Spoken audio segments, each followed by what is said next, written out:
평화방송 시청자 여러분, 그리고 함께 방청하러 와주신 여러분 모두 다 진심으로 환영합니다. 제가 평화방송에서 그리스도교 서양문화의 어머니라는 제목으로 강의를 시작한 지도 어느덧 4달이 흘렀습니다. 그 사이에 꾸준히 많은 분들이 더 큰 관심을 가지고 보아주고 계셔서 제가 진심으로 감사드리고요. 지난주에는 아주 많은 사람들이 흥미를 가질 수 있는 사랑이라는 주제를 가지고 한번 다루어 보았습니다. 오늘은 정말로 드라마와 같은 제목을 제가 뽑아 가져왔어요. 종교 간의 전쟁과 그리스도의 평화. 요약하자면 전쟁과 평화. 영화 제목이거나 소설 제목으로 그 유명한 종교 간의 전쟁과 그리스도의 평화가 어떻게 연결될 수 있는지 굉장히 많은 내용이 담겨져 있지만 여러분들과 함께 차분히 이 내용을 살펴보도록 하겠습니다. 종교 간의 전쟁이라면 많은 분들이 바로 떠오르시는 전쟁에 대한 장면이 있습니다. 그것이 바로 십자군 전쟁 또는 십자군 운동, 십자군 원정이라고 불리는 것입니다. 여러 가지 부드럽게 이름을 붙인다라고 하더라도 전쟁이었습니다. 정말로 참혹할 정도의 전쟁이었고, 이러한 십자군 전쟁이라는 것이 왜 일어났었냐 하면 사실은 그 이전에 그리스도교와 이슬람 사이에는 굉장히 오랫동안 평화적으로 공존한 시기가 있었습니다. 그런데 갑자기 새로운 이슬람 세력들이 등장하면서 성지 예루살렘을 점령해 버렸습니다. 그때부터 그리스도의 무덤을, 성미와 성당을 파괴하기도 하고 순례자들을 살해하기도 하면서 서서히 성지 순례에 대한 분위기가 악화되기 시작했다라고 하는 것이었습니다.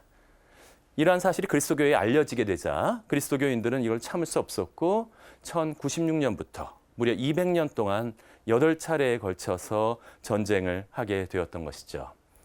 화면 함께 잠깐 봐주시면 중세의 예루살렘이라고 하는 바로 이곳은 아주 신비스럽게 주변의 광야에 아직 많은 건물이 들어서 있지 않고 하지만 충분히 고색창연하면서 아름다운 평화스러운 모습을 지니고 있었습니다. 그 앞에 지나가는 작은 순례객들이 보이는데 이렇게 평화스럽게 이슬람 세력이 점령한 후에도 약 300년 동안이 이어졌던 평화스러운 순례의 길은 셀주크 투르크라고 하는 사람들이 점령하면서 달라지기 시작했고 바로 이것을 회복하기 위해서 벌어진 전쟁이 십자군 전쟁이라고 부를 수 있습니다.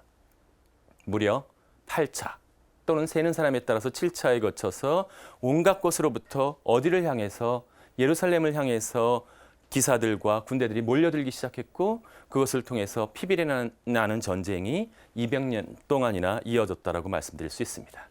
맨 처음에 어떻게 시작되었냐면 십자군 전쟁의 원년이 되는 것은 교황님께서 선포하셨어요. 그 이전에도 이미 예루살렘 총대주교님께서 어떤 일이 성지 예루살렘에서 이루어지고 있는지를 편지를 써서 교황님께 보내셨습니다.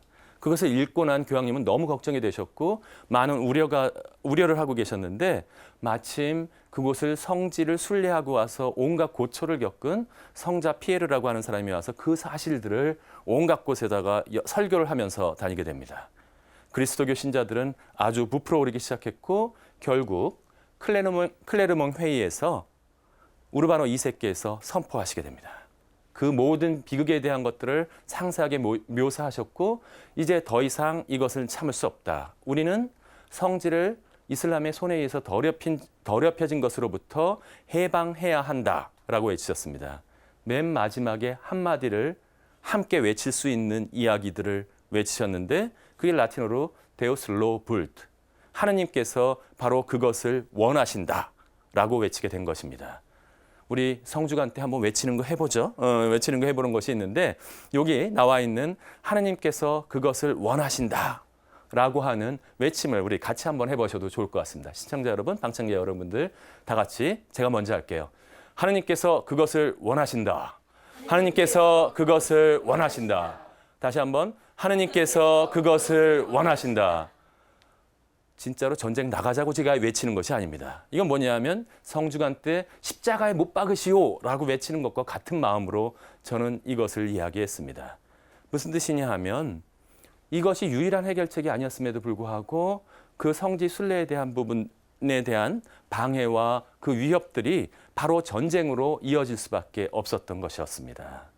안타깝게도 그것은 항상 전쟁이 일어나진 않아요. 어떤 준비가 되어 있고 분위기가 무르익었을 때 전쟁이 일어나게 되는데 일단은 과거에 한 200년 정도 전에만 이런 일이 있었다라고 하더라도 그리스도교계에는 제대로 대응하지 못했을 거예요. 안정이 되어 있지 않았고 자체가 분열되어 있었기 때문에. 그러나 지난번 여러 번의 강의를 통해서 보신 것처럼 유럽 세계가 안정되어 있었습니다. 도시가 생겨나고 상업이 발달하고 인구가 3분의 1 정도가 유럽 인구가 늘어나면서 많은 부가 축적되기 시작하자 무엇이 되었다? 성지 순례도 자연스럽게 늘어나게 된 겁니다. 한 20년 전에 예루살렘 성지 순례 다녀오신 분 많지 않으셨어요. 요즘은 굉장히 많이 우리 나라의 부가 어느 정도 축적되면서 가는 것처럼 성지 순례의 숫자는 늘어나는데 점점 위험해지기 시작했다라고 하는 것이었죠. 그것을 위협했던 것이 아까 말씀드렸던 셀주크 투르크족이었고 한 가지 더 중요한 결정적인 촉발되는 계기가 나타나게 됩니다. 지난번에 말씀드렸던 서로마 제국과 동로마 제국이 갈라졌고 476년 멸망 이후에 그 다음에는 교회가 완전히 두 가지가 분열되게 됩니다. 1054년에 성화상 논쟁의 여파와 로마 교황의 수익권에 대한 다툼 때문에 서방교회와 동방교회가 갈라져 나갔습니다. 그런데 갈라진 지 얼마 되지 않아서 비잔틴 제국은 동로마 제국의 새로운 이름이 비잔틴 제국이었는데 굉장히 자존심이 강한 민족이었음에도 불구하고 투르크족이 쳐들어오는 것에 대한 두려움을 느끼기 시작했어요. 1071년에 만지케르트라는 전투에서 완전히 패한 후 이제 그 자존심 강했던 정말로 황제는 유일한 로마 제국의 황제라고 외쳤던 알렉시우스가 편지를 보내오게 됩니다. 저희들이 지금 풍정등화와 같은 상황에 놓여 있습니다. 비잔틴 제국이 그리스도의 형제들이여 와서 우리를 보호해 주십시오라는 편지가 왔을 때 거기에 촉발되어서 응답한 것이 바로 아까 우르바노 2세께서 얘기하신 하나님께서 그것을 원하신다. 그것이 뭐예요? 성지 순례를 회복하기 위한 전쟁 또는 원정을 시작하게 되었다라고 하는 것이었죠.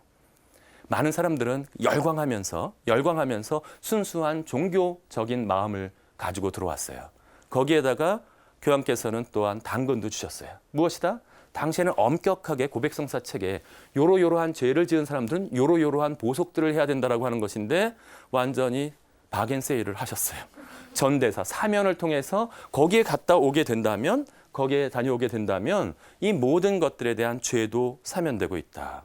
저희 순교자 생활을 보내고 있는데 이 순교라고 하는 것이 거기에 갔다가 만일에 전쟁 중에 죽게 된다면 뭐 성인 검증 절차 없이 바로 순교자로서 이것을 받게 된다. 사람들이 정말로 그 안에서 종교적인 열정이 끌어오르는 사람들이 있었습니다. 그들은 전쟁에 참여하는 것이 그만 고행하는 순례자의 자세로 참여했어요. 하지만 모든 사람이 그런 자세로 들어간 것은 아니었습니다. 무엇이었냐 하면 당시에 이미 유럽의 세계들은 다 토지가 분할되어 있었고 그것을 바꾸기는 이미 고정된 경제 계층 안에서 층 간의 이동 같은 것은 거의 불가능한 상태까지 이르렀습니다. 특히 귀족들 중에서 장남은 유산을 물려받았지만 게르만족의 법이 바뀌면서 과거에는 막 분할해줘서 문제가 되었는데 장남은 유산을 물려받았지만 귀족들 중에서도 차남이나 막내는 제대로 돈을 받을 수 없었어요. 뛰어난 무공과 무술을 갖추고 있는 사람들이 무엇을 찾고 싶었다? 부와 명예와 토지에 대한 욕구가 함께 생겨나기 시작했고 더더군다나 그곳에서 새로운 세계, 요게 절반쯤 들어갔어요. 한 번도 생각해보지 못한 사람들이 뭐 사진도 없고 얘기하는데 얘기만 들려오는 건 항상 모든 여행객들은 뻥을 치게 돼 있어요. 가장 유명한 뻥은 걸리버 여행기예요. 가보지도 않은 걸 막 했고 마르코 폴로 동방견문로 굉장히 유명한데 이것도 뻥이 굉장히 심해요. 그 안에서 뭐 보고 온 것이 하는데 십자군 순례자들 그것은 어디랑 다 비슷하다. 남자들이 군대 갔다 와서 하는 얘기랑 비슷해요. 이러다 보면 누가 가장 군대에 대한 이야기를 잘 이야기한다. 면제받은 사람이 얘기를 잘하는 경우가 있어요. 모든 얘기를 다 들었으니까. 무슨 얘기냐.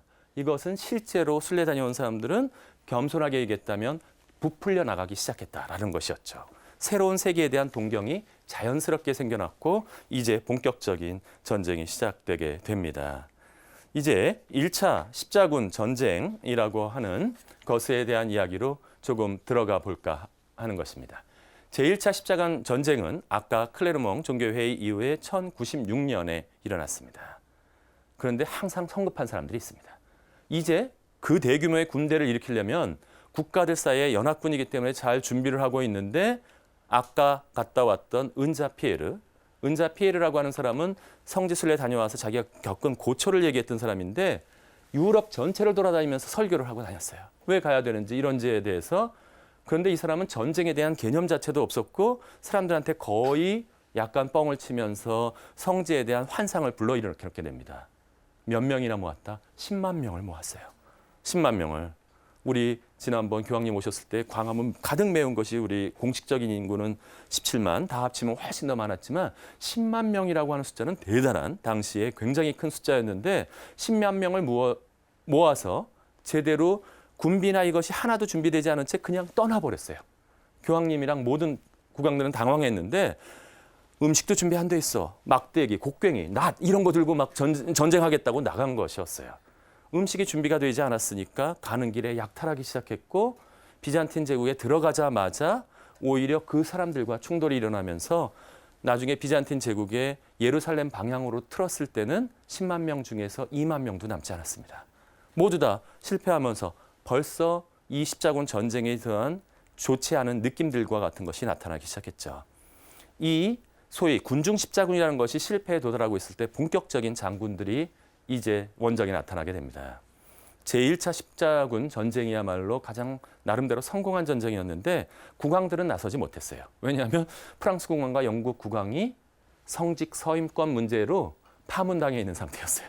그렇기 때문에 그들은 전쟁에 참여하지 못했고 누가 곳곳에서 중요한 제후들이 공작, 백작 이런 분들이 자신들의 군대를 이끌고 참여했다라고 하는 것이죠.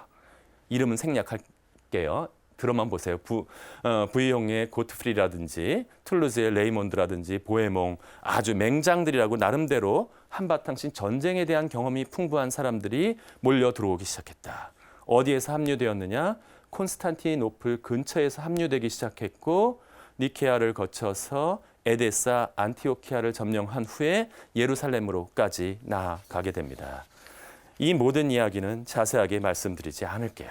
왜냐하면 이 모든 이야기들은 결국에 가서는 아주 도중에 굉장히 잔혹한 일이 많이 벌어지게 됩니다. 처음에 콘스탄티노플에 들어갔을 때 사람들은 두려웠어요. 무장을 한 사람들이 몰려 들어와서 자기의 콘스탄티노플 안에 들어오게 된다면 언제 폭도로 변화될지 모르기 때문에 장군들만 들여보내고 조심스럽게 이 예루살렘 쪽으로 배를 건네다 주고 전쟁을 하러 내보냈다라고 하는 것이었죠.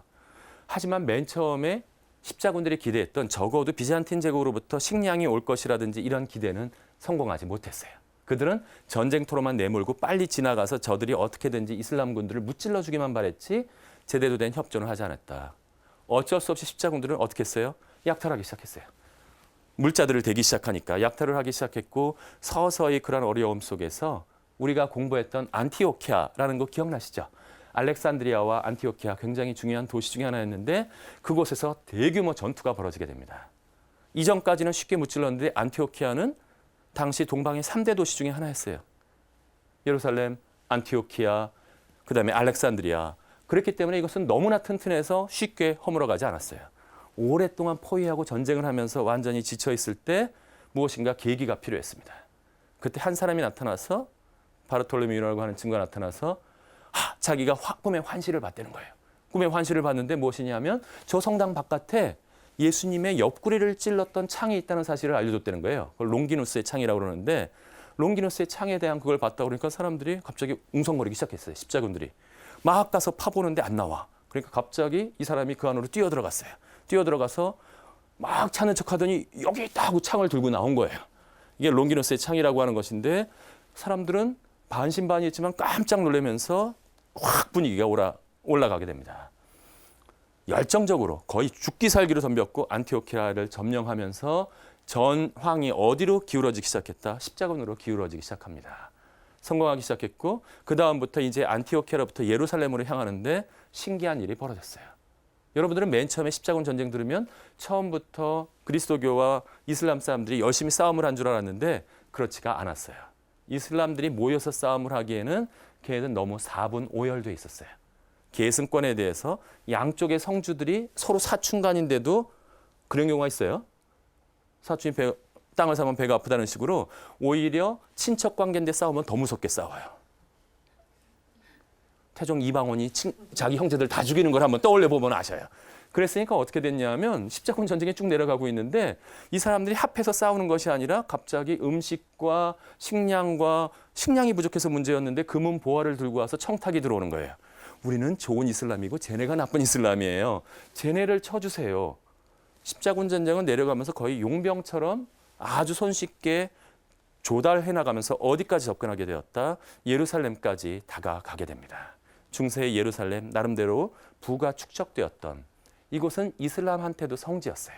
예루살렘은 본디 세 종교의 성지인데 가장 먼저 무슨 종교의 성지였을까요? 예루살렘이라고 한다면 유대교의 성지였죠. 아브라함을 비롯한 다윗의 성읍과 수도가 바로 그것이었기 때문에 그리고 나서 예수님께서 돌아가신 곳이 어디였냐 하면 바로 예루살렘이었기 때문에 성지였고, 세 번째로 바로 마호메트가 승천한 곳이 이곳이기 때문에 성지여서 이곳으로 들어가서 아주 격렬한 전쟁이 벌어졌고 모든 어려움이 있었지만 결국 모든 기술을 동원해서 1차 십자군은 예루살렘으로 성공적으로 들어오게 됩니다. 이 모든 것을 점령했을 때의 기쁨도 그다지 오래 가지는 못했어요. 왜 그랬냐면 이 사람들은 전쟁할 거에 대해서만 생각했지 그 다음에 이것을 어떻게 해요? 예루살렘은 점령했지만 주변은 전체가 이슬람 세계로 그대로 남아있었다라고 하는 것입니다.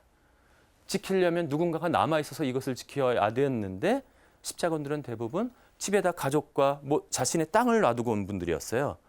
땅이 없었던 사람들은 그곳에 왕국을 세우면서 남았지만 대부분의 십자군들은 돌아가고 싶어 했습니다. 그래서 예루살렘을 지키기 위해서 한 사람이 아이디어를 냈는데 이제 이곳에 맞추는 수도회를 만드는 것이 필요했다라는 것이었어요. 그래서 십자군을 계기로 이것도 클레르보의 베르나르두스가 아이디어를 냈는데 베르나르두스가 규칙을 정해줬어요. 성물일도 같은 기도를 바치다가 magnificat 하고 막 기도에다가 땡땡땡 좀 치면 무기 들고 나와서 싸우는 거예요. 싸우면서 예루살렘 지키다가 무찌르면 다시 가서 이렇게 기도하고. 무엇을 결합했다? 수도 생활과 군인 생활을 결합한 것이다. 성전 기사 수도에 그다음에 요한 기사 수도에 여러 가지 호스피탈러 이러한 다양한 기사 수도회들이 생겨나서 예루살렘을 지키게 됩니다. 그러나 이러한 행복한 1차 십자군 전쟁은 오래가지 않았어요.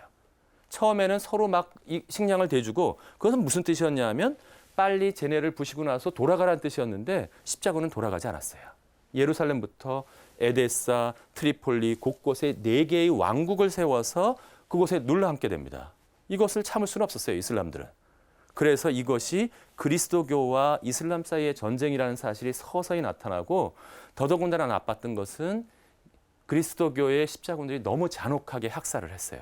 마라라는 곳에 임산부의 배를 가르지를 않나. 안티오키아 공격할 때는 자신들이 포로로 잡은 사람들의 목을 절반을 따서 그걸 투석기로 던져 올렸어요. 그리스도교에 대한 표상은 무엇이다? 잔혹하고 무자비한 자들이라고 하는 것들을 이슬람이 가졌기 때문에 처음으로 지하드, 성전이라는 개념이 이슬람에서 나오게 됩니다. 그런데 마침 뛰어난 장군이 등장했어요. 1144년에 이슬람의 술탄 장기가 나타나서 핵심 도시였던 에데사를 점령했고 이것이 한 나라가 멸망했다는 소식을 들으면서 그때 등장한 분이 누구였다? 클레르보의 베르나르두스가 나타나게 됩니다. 처음부터 전쟁에 찬성했던 것은 아니지만 어쩔 수 없다라고 생각하면서 그 뛰어난 수사학적인 열정을 가지고 사람들을 부추겼어요. 확 불타오르면서 독일 황제까지 나섰지만 2차 십자군 전쟁은 처절하게 실패하게 됩니다.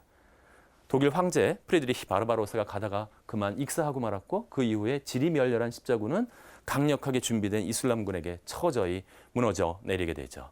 가장 강력했던 십자군은 3차 십자군 전쟁이었습니다. 그런데 가장 강력하게 준비된 것에는 그만한 이유가 있었어요. 왜냐하면 너무나 강력한 이슬람의 맹장이자 지장이자 덕장이 한번 등장하게 됩니다. 이건 뭐라고 얘기할 수 있느냐? 이슬람의 이순신이 나타난 거예요. 근데 이 양반이 이순신만이 아니라 대왕의 역할을 모든 것을 명령을 내릴 수 있는 그분인데 그게 누구다? 술탄 살라딘이라고 하는 사람입니다. 용맹하면서도 관용도 베풀고 모든 제후들을 갖다가 하나로 통합한 상태에서 예루살렘으로 쳐들어와서 예루살렘을 점령해 버렸습니다. 이 정도의 규모라면 제후들이 등장해서는 안 됐고 이제는 왕들이 나섰어요. 파문에서 풀린 영국 왕, 프랑스 왕, 이 모든 왕들이 독일 왕이 등장해서 어떻게 되었다? 영국의 리차드 왕이 이끄는 상태에서 왕들의 원정군들이 들어오게 됩니다. 최고의 막강한 정력이었고 팽팽하게 긴장되는 두 영웅이 한판 맞붙게 되었어요. 그 영웅의 얼굴들 한번 보실까요? 살라딘과 사자왕 리차드라고 하는 분입니다. 이 주제가 워낙 뛰어났기 때문에 대부분의 십자군 전쟁 영화가 무진장 많은데 이 두 분을 포커싱하는 경우가 많아요. 제가 본 영화 중에서 오래된 영화인데 흑백 영화인데도 너무나 인상적인 장면이 있어서 잠깐 말씀드리고 넘어가도록 할게요. 이렇게 두 사람이 딱 만났는데 이 먼저 전쟁하기 전에 겁주는 경우가 있습니다. 그래가지고 사자왕 리차드가 먼저 성공을 했어요. 두 사람이 협상하다 말고 사자왕 리차드가 칼을 쫙 빼가지고서 옆에 있던 쇠사슬을 통 하고 끊었어요. 그러면서 겁줘서 항복하지 않으면 모든 이슬람들은 이 쇠사슬과 같은 운명에 처할 것이다. 기대한 모습은 이런 것이었어요. 살라딘이 이러고 놀라는 걸 원했는데 살라딘의 표정은 어땠냐면 뭐냐? 이게 웃는 건지 묘한 모습을 줬더니 대왕 두려움에서 가슴이 벌렁벌렁하오. 그러면서 혹시 대왕께서는 이런 것도 하실 수 있어? 하면서 자신이 두르고 있었던 비단을 풀어서 하늘로 던져 올리게 됩니다. 그럴 땐 꼭 슬로우 비디오로 잡죠. 이 비단이 쫙 올라가서 내려오고 있는 것을 갖다가 자신의 반달 칼을 빼서 위에서 싹 베어놓게 됩니다. 무슨 뜻인지 아시겠어요? 엑스칼리버 같이 무드질한 무식한 칼을 들고 있을 때 이슬람은 벌써 철저하게 잘 다듬어진 아주 날카로운 칼을 준비하고 있었다. 문화적인 차이에 대한 부분이 보였고 잘 준비된 살라딘의 군대들을 갖다가 리차드는 제압할 수 없었어요. 가장 용맹했지만 철저한 전쟁 끝에 너무나 양쪽이 다 피해가 컸기 때문에 이러한 전쟁에 대한 것은 나중에 결국 타협, 평화적인 협상 끝에 리차드 왕의 군대들이 물러나게 됩니다. 무엇만을 얻었다? 성지 순례를 평화롭게 할 수 있는 길을 보장해 주겠다라고 하는 살라딘의 확약을 얻고 돌아가게 됩니다. 가장 나빴던 십자군 전쟁이 하나 있습니다. 저는 이 얘기를 할 때 되면 그리스도교 신자로서 쥐구멍이라도 들어가고 싶은데 십자군 전쟁이라고 모아서 인노첸시우스 3세 교황이 시작했는데 이것은 이집트를 치러 갔어요. 이집트의 당시에 워낙 그 핵심적인 이슬람 세력이 있었기 때문에 그것을 위해서 모든 십자군을 모았는데 배를 띄워주기 시작한 베네치아의 공작들이 수작을 부리게 됩니다. 무엇이냐 하면 이제는 이슬람에 가도 충분한 보석을 훔치기 힘들다는 사실을 알았어요. 워낙 강력하니까. 근데 보석이 잔뜩 있으면서 방어가 허술한 곳이 있었어요. 그곳이 어디였다? 콘스탄티노플이었어요. 십자군에 대한 SOS를 쳤던 그곳에 가서 쳐들어가게 된다면 이 모든 것들을 갖다가 다 얻을 수 있으리라고 하는 그러한 이야기를 해주게 되자 이 사람들이 획 돌변해서 십자군이 폭도로 돌변하게 됩니다. 어디로 쳐들어갔다? 콘스탄티노플로 쳐들어가 버린 것이었어요. 준비되지 않았던 이들은 십자군이 다가와서 우리들은 자신들은 다시 배로 태워주면 되는 줄 알았는데 그들이 내리면서 폭도로 돌변해서 콘스탄티노플을 공격하기 시작한 것입니다. 제대로 준비되지 않았던 콘스탄티노플은 함락되고 말았고 성 소피아 성당으로 들이닥쳤어요. 그래서 거기에 있는 모든 1000년 동안 동로마 제국, 비잔틴 제국이 나왔던 그 모든 것들을 약탈했고 죽인 피가 말 발굽배까지 잦아들었다라고 얘기합니다. 그 정도가 아니었어요. 동네에 있는 창녀를 데려다가 주교자에 앉히고 성전을 모독하는 일까지 하게 됩니다. 저는 이 얘기를 들으면 너무나 마음 아픈데 두 번째 놀란 것이 있어요. 성소피아 성당에 갔더니 이것을 주도했던 자의 무덤이 그 2층에 있더라고요. 저는 공부해서 그 이름을 아니까 어떻게 이런 일들이 십자군이라는 이름으로서 벌어질 수 있었는지 너무나 안타까운 일들이었는데 안타까운 일은 이것으로 끝나지 않았어요. 심지어는 계속 실패하니까 이것이 신앙심이 약하게 되다라고 얘기해서 가장 마음이 순수한 아이들이 예루살렘을 점령할 수 있다는 또 소문이 돌기 시작했어요. 누가 가장 순수해요? 소년들이, 양치기들이. 자기가 성서에서 읽었던 다윗과 골리앗의 얘기를 떠올리면서 10살짜리, 12살짜리 소년들이 제대로 무장도 하지 않고 막대기와 뭐를 들고 십자군을 하겠다고 행렬을 해나가게 됩니다. 에티엔이라는 친구와 니콜라우스라는 친구기 이것도 독일과 프랑스에서 소년들이 수천 명이 예루살렘으로 향해 갔어요. 사람들은 그 소년들을 배에다 실어주었고 어떻게 했다? 알렉산드리아에 도착해서 모두 다 노예로 팔아버리게 됩니다. 그들은 돌아오지 못했고 이 모든 비극들이 끝나지 않고 언제까지 5차, 6차, 7차, 8차 한 번도 예루살렘을 다시 점령하지 못했고 한 번 화해로 들어갈 수 있는 순례권은 회복했지만 이 모든 것들은 다 실패해 버리고 말게 됩니다. 가장 돌이켜볼 만한 것들, 십자군으로 가서 사랑과 자비를 외치던 그리스도교가 잔인하게 무슬림을 학살했고 그것은 악은 악을 부르게 돼 있어요. 지금 이라크 한번 보시면 이라크 전쟁 그 강력한 미국이 들어가서 상황이 끝난 것 같지만 그렇지 않아요. 끊임없이 계속 테러가 일어나기 때문에 다시 또 폭격을 하면서 전쟁이 끊임없이 재발되는데 이 끊임없는 폭력의 악순환은 이미 십자군 전쟁부터 지속되었습니다. 그래서 그리스도교인들이 학살되기 시작했고 서로 이 학살에 대한 미움들이 지속되게 되었다. 정리를 한번 해보자면 최초의 대규모 충돌이었어요. 한 가지 장점이 있었어요. 그리스도교가 모이기 시작했고 자신이 힘이 있다는 사실은 보여주었지만 십자군 전쟁을 순수한 의미에서 종교적인 성지 순례를 위한 회복으로 하기에는 너무나 많은 영토의 문제와 경제적인 문제가 얽혀 있었다라고 말씀드릴 수 있습니다. 그럼에도 불구하고 긍정적인 결과가 몇 가지는 얻어진 것은 있었어요. 공동체 의식이 강화되었고 무역이 활발해지면서 비잔틴과 이슬람 문화의 접촉으로 앞으로 이제 스콜라 사상이 폭발적으로 발전될 수 있는 토대가 마련되게 됩니다. 이 십자군 전쟁을 통해서 약화된 사람들이 있었어요. 누구였냐 하면 교황님의 권위가 땅에 떨어져 버렸어요. 왜냐하면 이런 것들이 실패하면서 또한 가서 무수히 죽은 제후와 기스아들을 누가 그 모든 영지들을 흡수해드렸다? 국왕이 흡수해드렸어요. 그러면서 도시의 시민들과 그러한 세력들은 강화되었지만 기존의 중세의 봉건 체제는 뿌리부터 흔들리게 되었다. 저한테 관심 있는 것은 종교적인 평가입니다. 어떻게 볼 것인가? 과거에는 많은 역사가들이 십자군 전쟁에 대한 것들을 자꾸 미화하려 했어요. 하지만 밑에가 골고 있는데 그 위에다 아무리 화장품을 발라도 그것은 아름다운 모습이 나올 수 없어요. 근원적으로 이것은 저는 적어도 1차 십자군 전쟁 때의 순수함은 2차부터는 완전히 훼손되었다고 생각합니다. 이것은 무엇이에요? 신의 이름을 사용한 것이다. 아우구스누스의 예를 들자면 신은 오로지 향유되어야 될 뿐임에도 불구하고 자신들의 부와 영예 때문에 오히려 신을 사용한 것이다. 이러한 방식으로만 해결될 수 있는 것이 아니라 진정한 의미에서는 다른 방식에 대한 부분을 진지하게 고려해야 한다고 말씀드릴 수 있죠. 그런 사람이 있었어요. 누구였다? 우리가 2주 전에 배웠던 캔터베리의 안셀무스는 그 전운이 시작되기 시작했을 때 베네딕토의 수도회의 수사들조차 전쟁터로 나아가겠다라고 얘기할 때 강력하게 편지를 쓰게 됩니다. 이것은 해결할 수 있는 방법이 아니다. 이성적으로 살펴볼 때 신앙과 이성의 조화를 추구했던 그는 이 방법이 아닌 평화적인 해결 방법을 반드시 찾아야 한다라고 외치게 되었던 것이죠. 지금 프란치스코 교황님이 그것을 멈추십시오. 스탑 하고 나서 외쳤던 것처럼 캔터베리의 안셀무스는 외쳤어요. 하지만 항상 이런 긴장감이 되면 매파가 득세하게 됩니다. 강경파가 득세했고 이 모든 것을 했었는데 여기서 연설만 하지 않고 몸으로 이것을 저지하려 했던 분이 계세요. 5차 십자군 전쟁이 일어났을 때 갑자기 그 안에 아주 허름한 옷을 입은 한 분이 나타나게 됩니다. 배에 타서 잔혹한 일을 하면 잔혹한 십자군 기사를 쫓아가서 팔을 붙잡고 안 돼요. 복음에는 사랑하라고 되어 있어요. 이 아저씨 뭐야 하고 밀치려는데 보니까 얼굴이 너무 선한 거야. 그만할까요? 이러고 손을 내려놓는 분위기로 뭔가 카리스마가 대단한 분이었는데 이분이 누구까지 찾아갔다? 술탄을 찾아갔어요. 평화에 대한 협상을 하겠다고, 전쟁을 하겠다라면서 술탄 앞에서 그리스도교에 대해서 한바탕 설교를 하게 됩니다. 느낌이 있었어요, 이분은. 자기가 잘못되게 되면 바로 순교를 당할 수 있다는 사실도 느꼈지만 속으로 이 순교에 대한 열망이 부풀어 올랐는지도 몰라요. 그런데 그 술탄도 대단했어요. 짝 얼굴을 바라보면서 이 사람은 해칠 사람이 아니라는 사실을 알게 됩니다.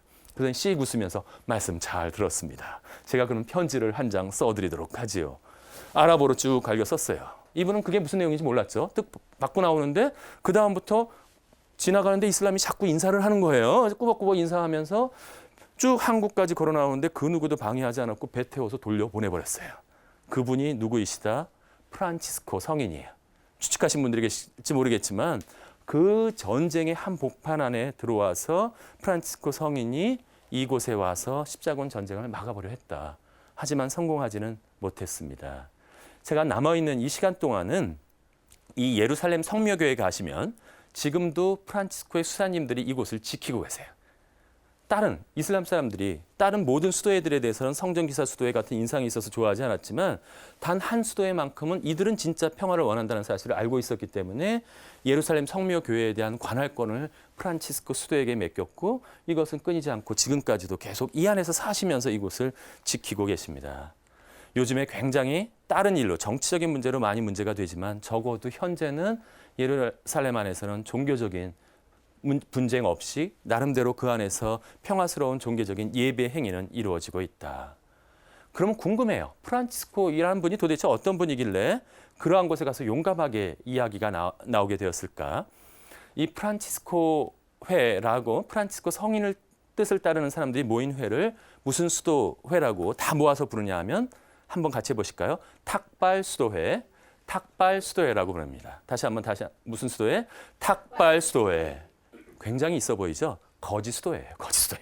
무슨 뜻이야? 탁발이라는 게 동양, 거지 자신들의 과거에 같으면 베네딕토회 같으면 아주 거대한 영지들을 지니고 그것으로부터 수도원 학교도 운영하면서 꽤나 부유한 학예 발전되어 나간 또 시도회도 아무런 희사를 받지 않았지만 열심히 수사님들이 모두 다 같이 일하니까 부가 축적되었다면 이것은 의도적으로 부와 명예와 이것을 가지는 것을 포기하는 수도였습니다.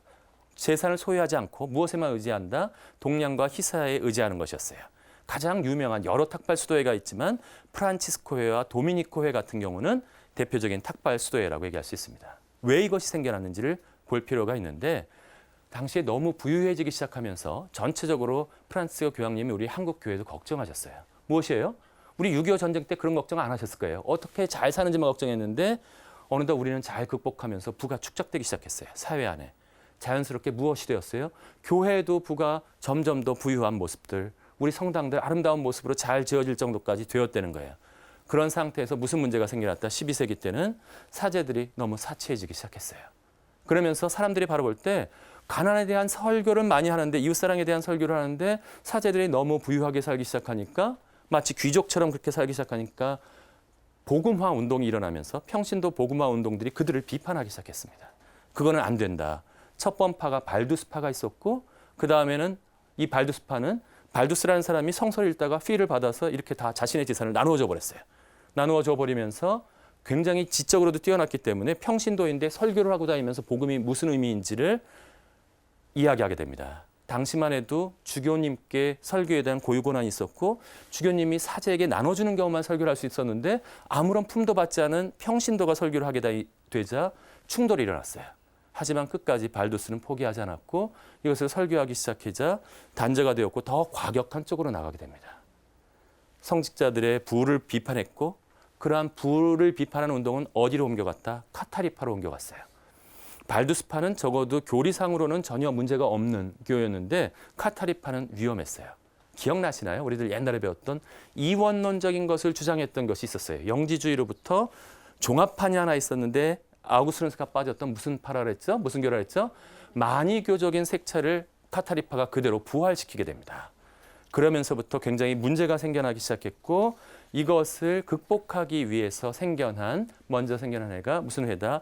도미니코 회입니다. 이 도미니코 회는 이들을 설득시키기 위해서 도미니코가 지나가다 보니까 너무나 많은 잘못된 교리들을 평신도들이 그냥 믿고 있었어요. 그러면서 순회 설교자들한테 많이 끌려가니까 참된 교리를 설교해야 되겠다라고 얘기해서 도미니코회는 설교자들의 수도회로 시작한 것이었습니다. 설교를 잘하기 위해서 처음부터 공부를 지향했고 하지만 똑같은 방식으로 이것도 근데 많은 사람이 설교를 잘하는 사람이 많았는데 설교가 안 먹혔어요. 왜? 설교하러 온 사람들이 시토회나 이런 수사님들이 너무나 부유하게 오고 온 거야. 금박이랑 다 들고 와서 여러분들 복음 안에는 이 가난함이 있습니다라고 얘기할 때 그 누구도 믿지 않았어요. 그래서 도미니코회는 가난함을 선포하기 시작했고 이러한 도미니코회보다도 가난을 자신의 수도회의 모토로 정한 수도회가 있었습니다. 그것이 어디였다? 바로 프란치스코회였어요. 이 프란치스코에 대한 얘기는 사실은 우리 평화방송에서도 영화도 틀어드렸고 교황님이 오시면서 많은 강의가 이루어졌습니다. 저는 그래서 작전을 바꿨어요. 이번에는 강의는 프란치스코 성인이신데 이 프란치스코 성인에는 지명이 이름이 앞에 붙어 있습니다. 아시는 분들 계신가요? 네, 맞아요. 아시시의 프란치스코라고 얘기하는데 지금은 이런 대성당이 되어 있지만 이 대성당은 나중에 발달되게 된 것이고 아주 소박하게 아시시로부터 시작했던 이 프란치스코회가 중세 때 가장 많은 수사들을 지닌 수도회로 성장하는 얘기를 지오토라고 하는 유명한 화가의 그림을 보여드리는 것으로서 여러분의 아는 지식을 제가 특별하게 설명을 드리지 않고 함께 정리하는 방식으로 한번 진행해 보도록 하겠습니다.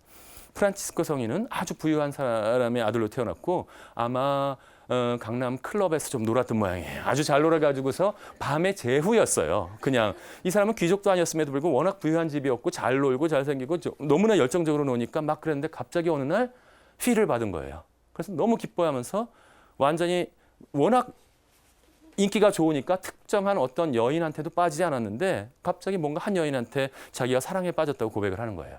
사람들이 다 물어보았더니 그 여인의 이름이 뭐야? 가나안 부인이라는 거예요. 가나안 부인? 무슨 얘기야? 전쟁터에 나갔다가 질병을 겪으면서 무슨 생각을 하게 되었다? 복음서를 읽다가 이 가나안이 매우 소중하다는 얘기를 들으면서 가나안 부인, 복음적인 가나안 실천에 대한 이야기들을 관심을 가지게 됩니다. 그래서 다가가 보았지만 맨 처음에 나병 환자를 보았을 때 너무 징그러웠어요. 그 한센병에 걸린 분들을 배웠을 때 그래서 움츠렸지만 다시 생각해 보니까 가장 이 고통받는 사람이야말로 예수 그리스도이실 수도 있다는 얘기를 하면서 다가가게 되자 이것이 완전히 프란치스코한테는 다른 모습으로 다가왔다는 것이었습니다. 그분을 돌보기 시작하니까 오히려 단순한 사람들이 가장 프란치스코를 좋아하기 시작했어요.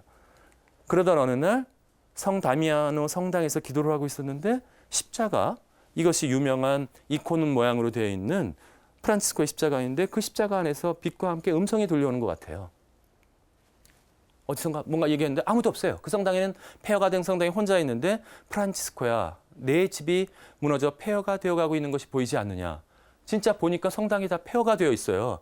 그 말씀을 뭐라고 알아들었냐 하면 이 성당을 고치라는 얘기인 줄 알았어요. 열심히 일해서 성당을 더 고쳐놓았는데 사실은 이 비유적으로 집에 대해서 얘기하시는 경우가 있는데 옛날에 요한 23세께서도 얘기했어요. 교회가 너무 답답하다. 비서신부님은 가서 창문 열었어요.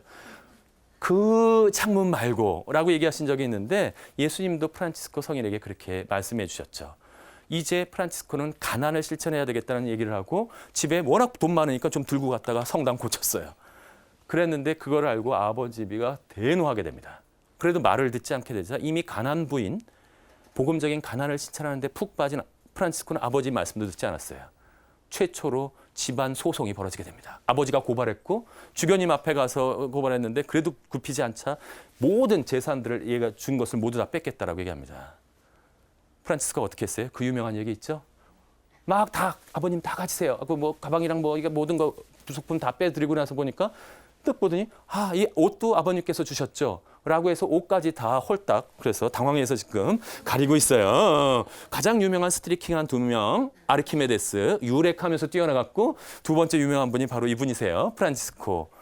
상징적이에요. 모든 것을 내어놓는 그 가난을 실천하기 시작했고 구름같이 몰려들었어요. 어떻게 알았는지 SNS도 없는데 사람들이 프란치스코의 그 가난과 그 영성에 의해서 모여들기 시작했고 너무 많이 모여들게 되자 이제 프란치스코는 교황님을 찾아가게 됩니다. 수도회로 인정받기 위해서.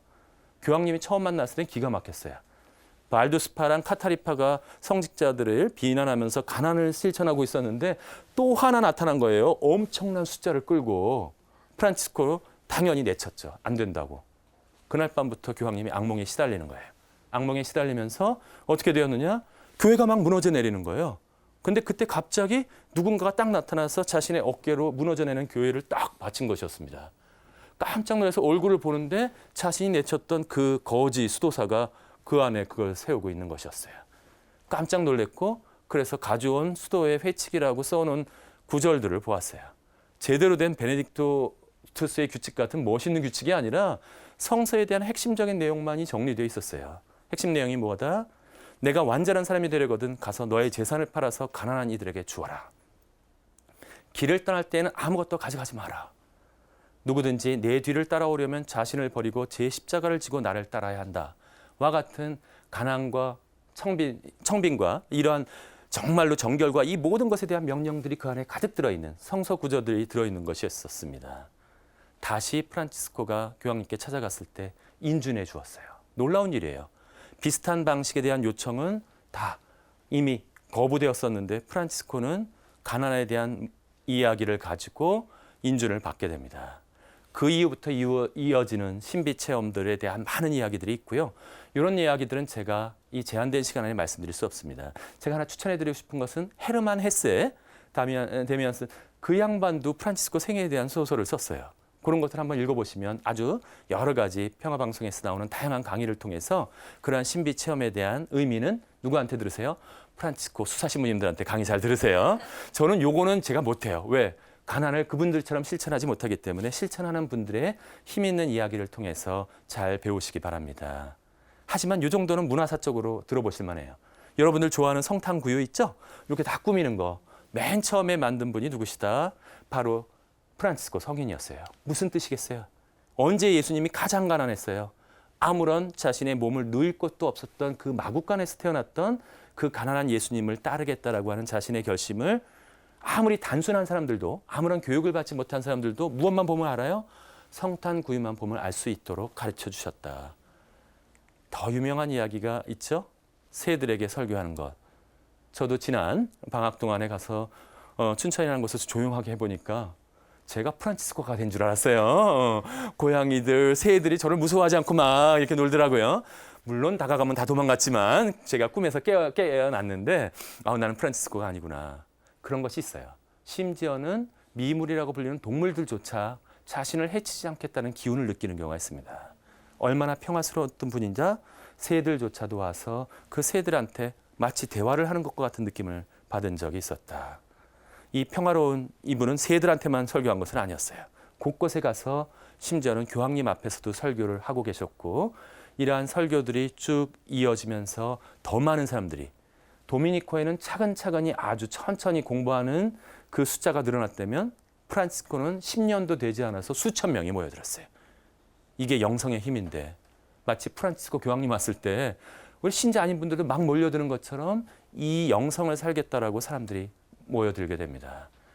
열정적으로 설교하던 프란치스코는